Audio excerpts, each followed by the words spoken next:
La taxa justa és un sistema que adapta el cost de la taxa de residus al comportament responsable dels veïns i veïnes del municipi, així com de les activitats comercials.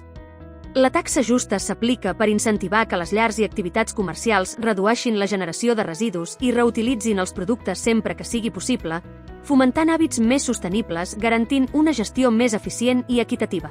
La taxa justa comercial 2026 també es divideix en una quota fixa que es determina segons el tipus d'activitat comercial i una quota variable que depèn de la generació anual de cada fracció. La generació de la fracció resta penalitza i fa augmentar el cost del servei, mentre que la correcta separació de l'orgànica, els envasos i el paper cartró genera reduccions en la quota variable. D'aquesta manera, es fomenta una millor separació dels residus per part de la ciutadania i de les activitats comercials. Millorar la recollida selectiva és senzill.